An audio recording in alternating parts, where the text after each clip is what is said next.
რთული არის უგზოობა, უდენობა, უტელეფონობა ამ 21 საუკუნეში, რომ ვართ ხისა და ქვის ხანაში ჩარჩენილი ერთეულები თორე ზოგისთვის ხო, აი მაგალითად აპრილის ბოლოს წვიმებს რო გააბამს, არა გვიდიდდება და ლეწავს ანგრებს ამ თელჭალებს.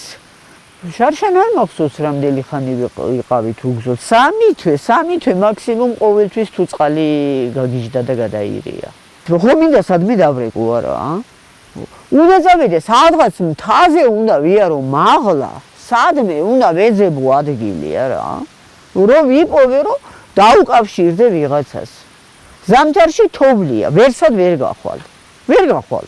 ამ ერთი თვეა მგონი რაც ეს ბატარეა კობახიძე კოტემ მომიტანა და მიმონტაჟა. მანამდე ვიყავი აგე სალიარკის ლამპა მიდგას იქ. სალიარკის ლამპაზე. ვიყავი როდის რომელ წელში გადავარდა ლამპა და მე ამ წლამდე ვიყავი სალიარკაზე. გაგიჭირდება თუ გაგელხინდება, ყველაფერს მარტო უნდა შეეჭიდო აქ. ამ დროში რომ ადამიანს დენი არ ჰქონდეს და ტელევიზორი არ ჰქონდეს. აბა გაჩერდებით, თქვენ გაჩერდებით სადმე ხალხო? აი გეკითხებით, გაჩერდებით სადმე? არსად არც ერთ კუთხეში არ მგონია რომ ესეთი ცხოვრება იყოს, მით უმეტეს ფშაბზე ახლოს თბილისთან არავინ ცხოვრობს, ეს სიცოცხლეა რო გზა არ მაქვს. რა მაჩერებს და ის მაჩერებს რომ აი აქ დავიბადე, აგერ იქით აი გომურში ვარ დაბადებული მე.